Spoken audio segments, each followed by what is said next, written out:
Once d'or et métaux précieux en bourse. Perspective de tendance pour l'année 2025. Le cours de l'or a-t-il terminé son cycle haussier à la fin de l'année 2024 ?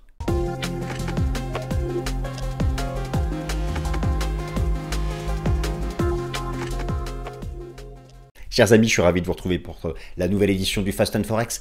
Bienvenue, chers amis, nous allons parler du cours de l'or. Le cours de l'or qui, depuis la fin du mois d'octobre 2024, ne fait plus de nouveaux plus hauts, évolue dans un trading range souffrant en particulier alors de la remontée du dollar, la remontée des taux d'intérêt, mais aussi d'un arbitrage favorable au cours du Bitcoin. Il y a cette relation d'opposition entre les ETF Gold, très anciens, et les nouveaux ETF Bitcoin Spot, qui d'ailleurs ont un AUM qui représente maintenant presque 50% de ceux de l'or en l'espace d'un an. Bon, bref, l'or a-t-il, fin octobre dernier, à 2790 $, trouvé son point haut? Ou reste-t-il encore, à la fois sur le plan technique et sur le plan des fondamentaux, de quoi faire une dernière jambe de hausse pour aller chercher les fameux 3000 $, se chiffreront? Chers amis, je vous propose, dans cette nouvelle édition du Fast and Forex, une réponse argumentée, à la fois sous l'angle d'analyse technique, et là vous allez voir que c'est hyper intéressant, et aussi, bien sûr, les monteurs fondamentaux de cette tendance haussière. Sont-ils éteints? Vont-ils se rallumer? Sont-ils encore allumés? Vont-ils agir ensemble ou pas? Se contredisent-ils? Bon, il y a beaucoup de choses à voir ensemble. Et bien sûr, la relation aussi aux autres classes d'actifs. Première partie, simplement. Vous me connaissez, je vous propose un décompte en vague d'Elliott et une analyse technique précise du cours de l'or depuis maintenant plusieurs mois, depuis la cassure de l'ancien record historique, et je vous avais proposé une cible autour des 2700 $ qui correspondait à une extension théorique, extension de Fibonacci, de cette grande vague 5, car oui, la question est, la grande vague 5 a-t-elle été terminée fin octobre dernier? Ou sommes-nous simplement en train de construire la sous-vague 4 de la grande 5? Et donc il resterait une 5 de 5 pour aller à 3000, 3002 $, peut-être, l'once d'or cette année. Je vais répondre à cette question précisément en première partie, sous l'angle donc de l'analyse technique. Chartisme, momentum, sentiment, Ishimoku, vague d'Elliott, échelle arithmétique, échelle logarithmique, tout y passe, on répond à la question. Mais pour envisager que l'or n'ait pas terminé son cycle haussier l'année dernière, il faut pour ça que des fondamentaux l'autorisent. Et donc je passe en revue tous les moteurs d'influence de la demande physique d'or, de la demande financière d'or, les ETF, les contrats futurs, les corrélations, la demande en joaillerie, la Chine, l'Inde, les banques centrales, beaucoup de choses agissent. Et pour que l'or aille plus haut, il va falloir que tout ça ne se contredise pas. Il va falloir que tous ces fondamentaux, ces facteurs fondamentaux avancent ensemble.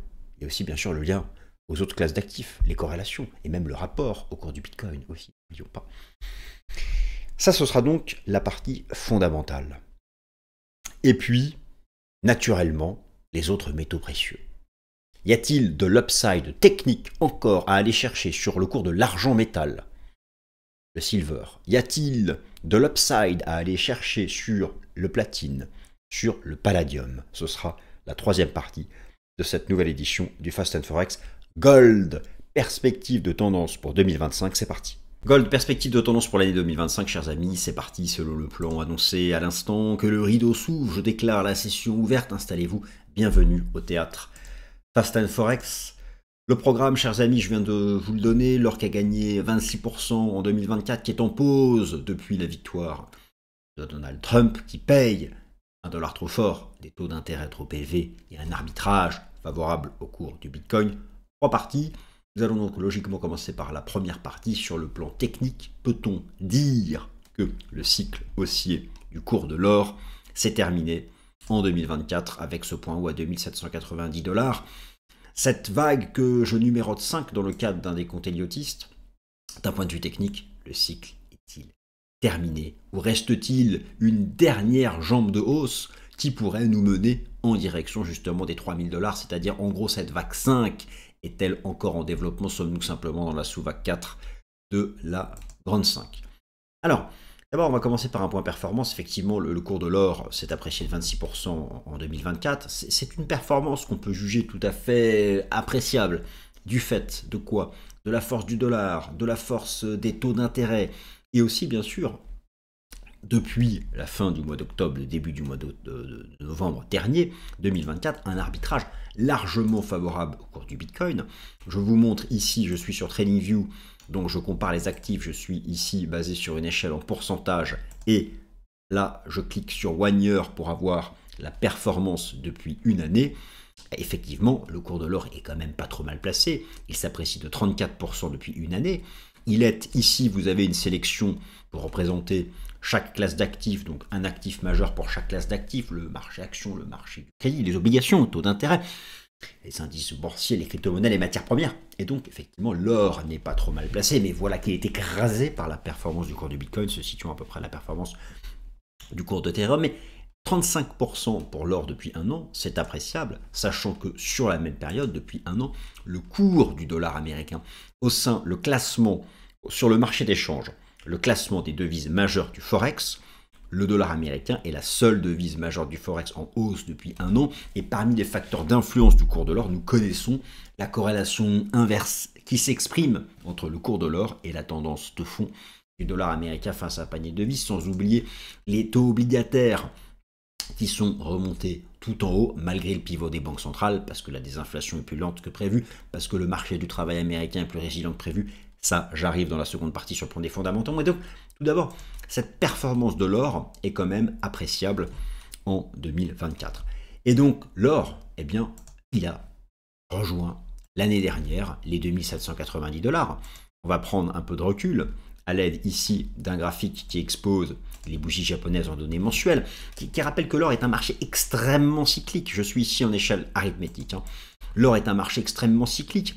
Alors, c'est très différent des cycles Bitcoin, mais on voit très bien les longues phases d'appréciation, phase de range, phase d'appréciation, phase de range, phase d'appréciation, et tout le monde se pose la question de savoir, va-t-on rentrer bientôt dans cette phase ici de range ou de retracement, alors que nous avons une phase d'appréciation ici importante.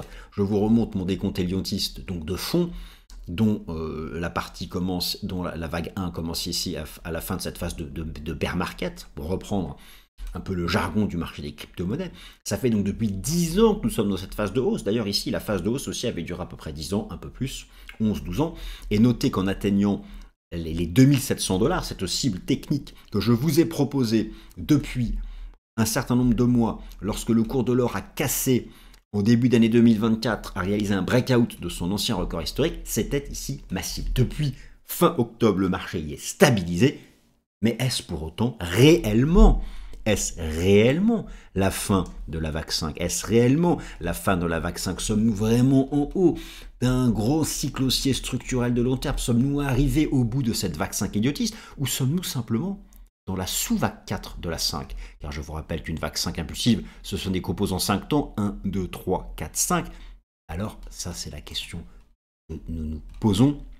Et effectivement, il y a des choses intéressantes à voir sur ce sujet. Alors déjà, je vous rappelle que la cible des 3000 $ appelle les prix, c'est le chiffre rond, très bien. En atteignant les 2700 $, notez déjà que ce cycle haussier de 10 ans a eu la même amplitude que ce cycle ici. J'ai mis ici une extension de Fibo, pour avoir donc cette vague-là reportée au point bas ici, ça donnait les 2700 $, donc on a ici une amplitude proche. Et d'autre part, effectivement, en atteignant donc les 2700 $, eh bien, j'ai ici une extension de vague 5. Alors, il y a plusieurs façons de calculer les objectifs théoriques de vague 5.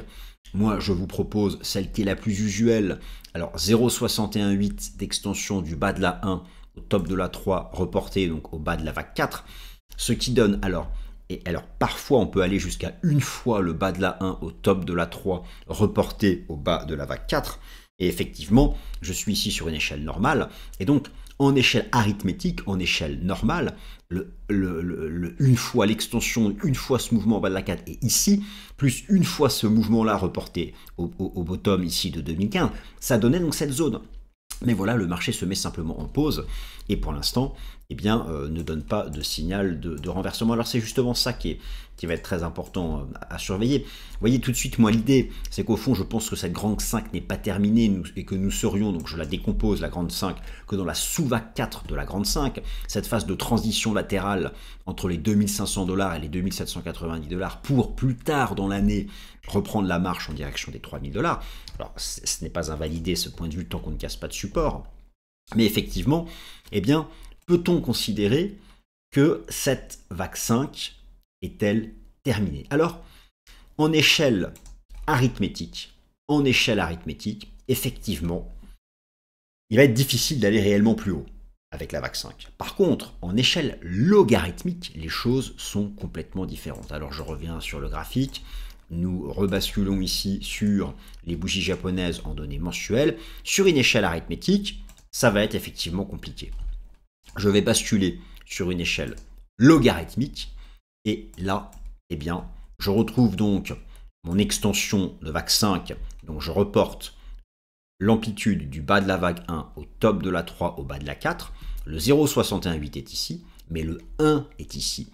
Et dans vraiment les gros cycles haussiers, si on pousse vraiment le cycle très très haut, on peut avoir au max pour une vague 5 une fois l'amplitude du bas de la 1 au top de la 3 au bas de la 4, ce qui donne en fait cet intervalle en log entre 2500 $ et 3200 $. Donc sur la base, oui, sur la base d'une échelle logarithmique, il serait possible d'envisager que le marché pousse jusqu'aux 3200 $.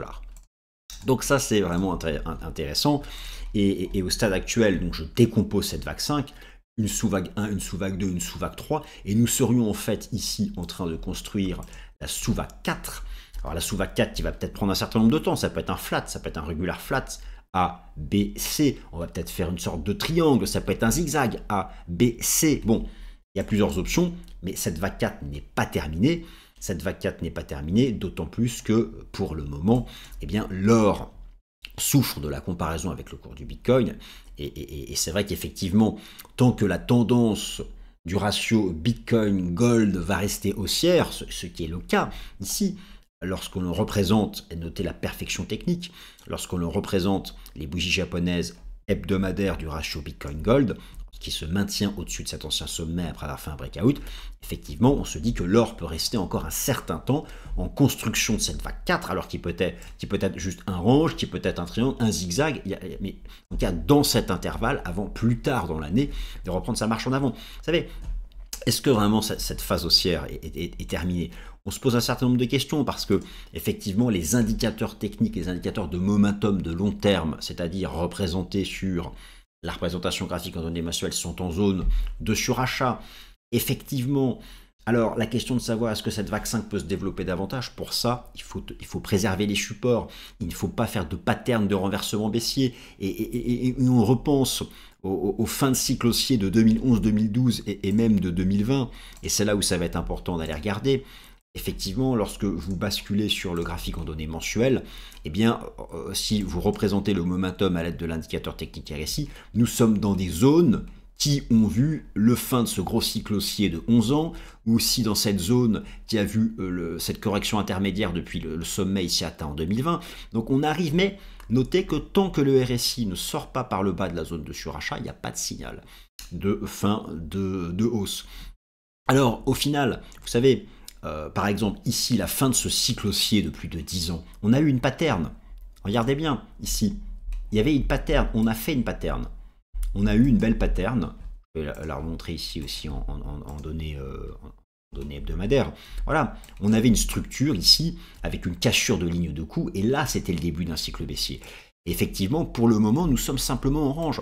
Donc en réalité, tant que le marché ne casse pas les 2500 $, tant qu'on se maintient dans un range au-dessus des 2500 $, au-dessus de cette ligne de tendance, au-dessus de la moyenne mobile à 200 jours, eh bien, cela ne peut être qu'une sous-vague 4 de la grande 5. Mais effectivement, par contre, si l'or devait casser cette zone, si l'or devait casser cette grosse zone de support, eh bien là, dans ces cas-là, la sous-vague 5 de la grande 5 aurait bien été terminée ici, donc en 2024. et en lien avec des objectifs théoriques de vague 5 sur une échelle arithmétique. Donc c'est vraiment le débat échelle arithmétique, échelle logarithmique. Sommes-nous en fait en sommet de 5 ou sommes-nous simplement sous vague 4 de la grande 5? C'est passionnant, on va voir ça toute l'année. Et alors bien sûr, c'est technique, mais aussi, voilà, pour répondre à cette question, est-ce que la 5 de 5 peut pousser à $3000? Ça va être essentiellement aussi basé sur les fondamentaux. Donc ça va être la seconde partie de cette vidéo. L'or à $3000, pour rendre ce scénario crédible, il faut rassembler un certain nombre de conditions fondamentales que nous allons passer en revue, qui concernent l'offre et la demande, qui concernent les flux, qui concernent beaucoup d'éléments. Toutes les informations se trouvent dans ce tableau ici à gauche, et maintenant je vais les reprendre une par une et les illustrer. Alors messieurs, dames, les fondamentaux nécessaires pour envisager que cette fameuse vague 5 du cours de l'or ne soit pas terminée et qu'il reste la 5 de la 5, ou au contraire, est-elle déjà terminée? Pour envisager qu'elle se développe davantage, il faut que les facteurs fondamentaux qui agissent sur la demande d'or agissent ensemble. Alors, je vous ai remis ici quelques statistiques qui viennent du World Gold Council, cette association qui rassemble les principales compagnies minières du monde. Ici, vous avez une répartition des différentes composantes de la demande d'or. Retenez qu'il y a une partie physique qui est encore très importante, et l'autre partie, la demande financière d'or, essentiellement à travers les ETF, les contrats futurs et les contrats d'options. Alors c'est vraiment important de commencer par ça. Ici sur les données du World Gold Council, vous avez donc trimestre après trimestre les différentes composantes de la demande d'or, l'industrie de la joaillerie, la demande technologique d'or, la demande dite d'investissement. C'est ici que vous allez retrouver les contrats de type ETF, futurs, options, la demande des banques centrales. Et effectivement, on peut constater encore la part très importante de la demande physique d'or, essentiellement d'ailleurs sous l'influence de l'Inde et de la Chine. La demande d'investissement, elle, répond davantage à des corrélations, comme corrélation inversée avec les taux d'intérêt ou le dollar américain. Alors, les fondamentaux requis pour envisager que l'or aille plus haut cette année. Tout d'abord, effectivement, la reprise d'une tendance baissière du dollar américain face à un panier de devises. Alors, effectivement, c'est vraiment quelque chose de majeur lorsque vous interrogez les gérants institutionnels et qu'ils expriment la raison pour laquelle ils se sont éventuellement tournés vers le ETF Gold. C'est en général lorsque le dollar US est sous pression. Sauf que là, depuis donc plusieurs semaines, le dollar était en tendance haussière. D'ailleurs, le dollar américain face à un panier de devises était en tendance haussière depuis septembre dernier, ce qui n'a d'ailleurs pas empêché la demande de gold, la demande financière d'or, d'être très importante, notamment sur les ETF états-uniens. Donc ça, c'est déjà une résilience étonnante. Mais effectivement, pour envisager que l'or aille plus haut, il va falloir que cette tendance haussière s'interrompe. Vous avez ici donc sous les yeux l'indice dollar américain face à un panier de devises, son ticker est DXY, et c'est intéressant de noter effectivement que lors de la première présidence de Trump, ici au moment de l'élection présidentielle en novembre, eh bien 2016, le dollar avait d'abord été recherché pour finalement entrer dans une période de baisse, finalement d'ailleurs terminé en baisse à l'issue de la première présidence de Donald Trump. Alors, Donald Trump, l'administration Trump, le pouvoir exécutif, la Maison-Blanche n'a pas d'impact direct sur le dollar américain. Il ne fixe pas le taux de change, il ne dirige pas la politique monétaire, mais l'administration Trump, à travers l'arme de la communication publique, peut agir sur ce dollar américain de manière directe. Et la question est de savoir, est-ce que le dollar donnera un signal baissier lors des premières semaines de la présidence de Trump? Est-ce que le dollar va réintégrer? Ce qui serait un signal technique baissier pour le dollar serait de réintégrer ce range. Intéressant de noter que à l'époque, le dollar ici a échoué en 2022 au contact de la ligne de coup de ce qui fut ici un double top chartiste en mai 2002. C'est donc un gros niveau technique. Il existe donc la possibilité peut-être d'aller chercher ce niveau avant de rejeter. En tout cas, ce qui est certain, c'est que si le dollar US face à un panier de devises devait réintégrer ce niveau-là, ce serait un signal baissier fort sur le dollar. Pour l'instant, nous n'en sommes pas là. Et il faut bien sûr surveiller le cours de l'euro-dollar, puisque le calcul du DXY, c'est 57,6% d'euro-dollar. Et donc, s'il commence à y avoir des divergences haussières sur le cours de l'euro-dollar, et peut-être ici un décompte Elliottis de vague 2 terminé qui aurait retracé 61,8 de la vague 1, si l'euro-dollar repart à la hausse, ou même que l'USD Yen rejette, eh bien, effectivement, cela pourrait créer des pressions baissières sur le dollar. Et ça, c'est quelque chose qui pourrait profiter de manière générale aux métaux précieux. Alors, l'autre aspect, bien sûr, fondamental, nécessaire pour envisager que l'or aille plus haut, c'est la reprise de la baisse des taux d'intérêt du marché. Alors, les principales banques centrales, notamment la Réserve fédérale des États-Unis et la Banque centrale européenne, ont pivoté en 2024. Elles ont commencé à baisser leurs taux d'intérêt. La Fed marque une pause depuis donc là, le début d'année. Elle devrait marquer une pause parce qu'il y a moins de progrès en matière de désinflation. Et cela s'est traduit d'ailleurs par une remontée des taux d'intérêt du marché. Mais tout de même, le pivot est là. Nous pouvons envisager que ces prochains mois, et même au-delà, en 2026, se poursuive la tendance baissière, la nouvelle tendance baissière du taux d'intérêt nominal de la Fed et du taux d'intérêt réel. Il faut bien penser à regarder les taux nominaux et les taux réels. Sur ce graphique, je vous ai mis donc ici le cours de l'or, le taux de la Fed, le taux réel de la Fed, les taux nominaux et les taux réels. Et effectivement, une période d'appréciation pour aller encore plus haut sur l'or, sur le marché des matières premières, il faudrait voir la poursuite de la baisse des taux des banques centrales et la reprise de la baisse des taux d'intérêt nominaux. Alors cela va bien sûr être directement lié à la désinflation aux États-Unis, désinflation qui s'est mise en pause. La désinflation qui s'est mise en pause, la Fed d'ailleurs qui s'est montrée très pessimiste dans la dernière mise à jour de ses projections macroéconomiques, estimant que l'inflation, selon l'inflation PCE, mais aussi en version core, selon le PCE core, ne baisserait pas sous 2,5%, mais cela peut aller très très vite. Et il y a d'ailleurs un effet de base défavorable fin 2024 qui disparaît là au premier trimestre 2025.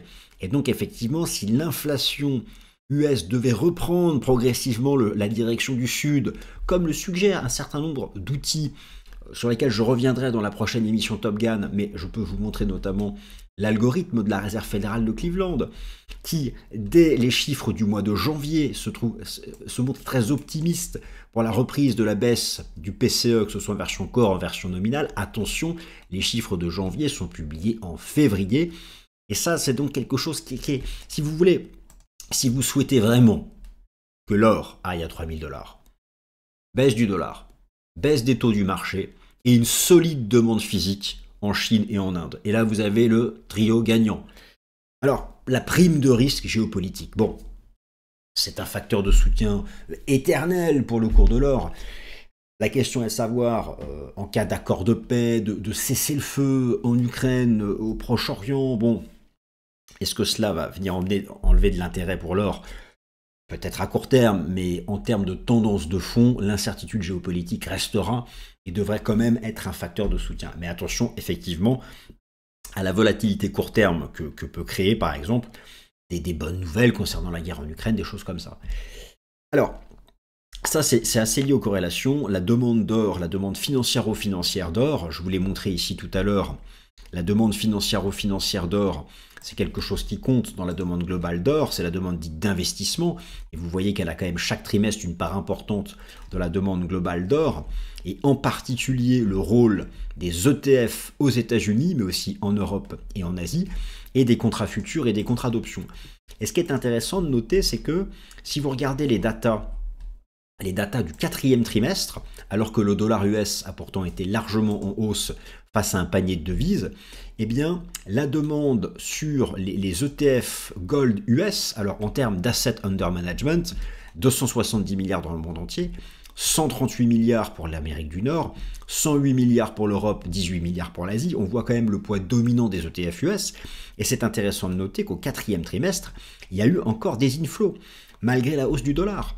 Et là, plus récemment, si je prends les tout derniers chiffres, nous avons des inflows aussi qui reviennent en Europe. Donc il y a une attractivité, là même, malgré le rebond des taux d'intérêt du marché, l'attractivité sur les ETF Gold est restée forte.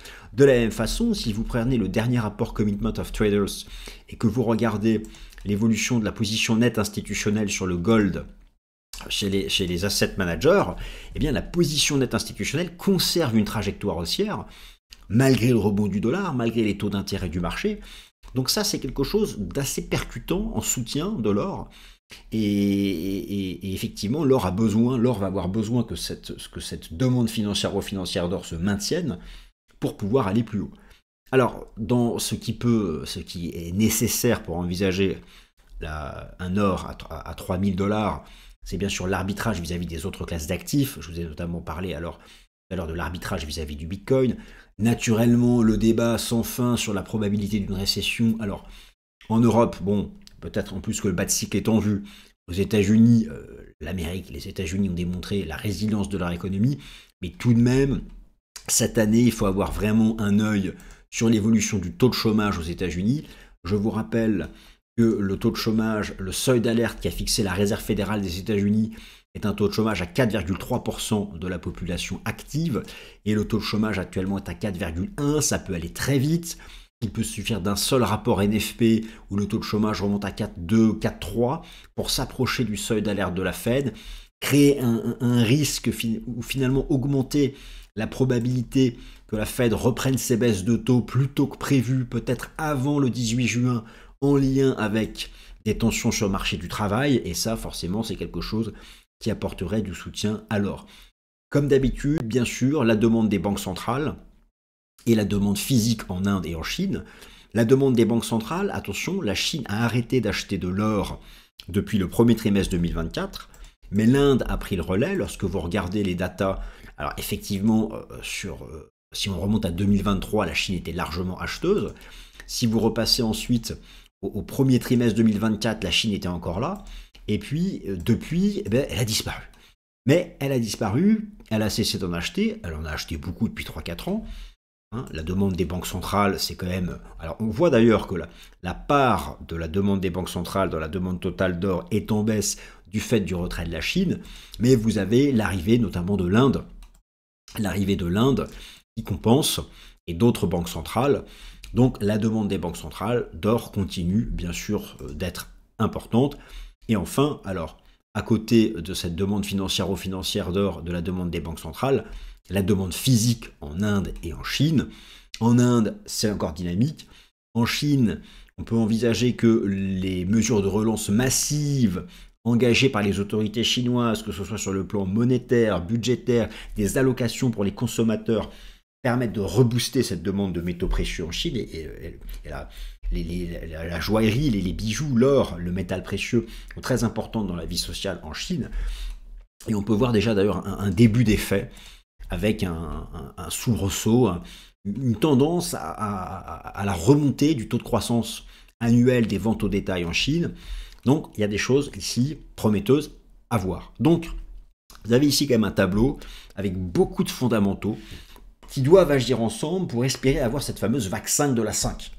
La question technique, vous l'avez vu tout à l'heure en première partie, étant de savoir si la 5 de la 5 est déjà finie en octobre dernier à 2790 $, ou est-ce qu'elle va se poursuivre jusqu'à 3000 $. Et enfin, nous terminons ce Fast and Forex par un point technique sur les petits frères ou les petites sœurs, comme vous voulez, le cours de l'argent métal, le cours du palladium et le cours du platine. D'un point de vue technique, où en sont-ils? Alors, bon, l'or, l'argent, bon, ça, effectivement, ils sont assez corrélés. Et moi, j'ai toujours ce décompte haussier que je vous propose sur le cours de l'argent métal depuis les 20 $. J'avais une cible entre 35 et 37,50 $. Le marché a fait aller 34,90. En ce qui me concerne, tant qu'il se maintient au-dessus des 28, $, c'est un scénario qui reste dans le pipe. Allez chercher cette zone ici. Allez chercher cette zone en 2025. Bon, c'est vraiment... Allez, les 26-28, c'est la zone à ne pas casser pour ne pas se dire qu'ici, un sommet majeur a été trouvé sur le cours de l'argent métal. Alors, pour le palladium, il est vraiment au bord du gouffre technique, mais certains se disent que, justement, il peut être au contact d'un support. Vous avez ce support pluriannuel qui remonte à 15 ans, cette grosse zone latérale sur laquelle le marché est. Dans l'esprit, on voit que ça diverge depuis un certain temps, il y a des tentatives de dépassement de résistance. Regardez les enseignements du système Ichimoku, où on est venu buter sur la SSB. C'est-à-dire, on voit très bien la tendance haussière guidée ici par le Kumo. guidé à la baisse. Et donc, si vous voulez, pour vraiment affirmer que le palladium donne un signal de hausse pour remonter jusqu'à ce niveau, il faut dépasser le sommet du 28 octobre. Donc, en attendant, prudence sur le palladium. Sur le platine, la structure technique est beaucoup plus simple. C'est une structure ici en trading range, en triangle. Après, ici, un mât haussier, où finalement, tous les retours dans cette zone, entre 850 et 900 $, tous les retours dans cette zone, c'est une opportunité d'achat. C'est 61,8% de retracement de tout ça. Et on peut envisager que viendra le moment où il y aura une extraction haussière pour remettre ici, vous voyez, un A égale C pour remettre la même amplitude. Mais donc ici, vous avez vraiment un support majeur sur le palladium. Et donc pour l'or, eh bien, vous avez compris, tout cela se range ici peut-être lu comme une vague 4. Alors en construction ABC ou un triangle, ou peut-être au contraire le point de départ d'une fondation de top comme ça à suivre. Et j'en ferai bien sûr comme chaque mercredi le suivi dans l'émission Fast and Forex. Merci pour vos likes, merci beaucoup et à la semaine prochaine, salut.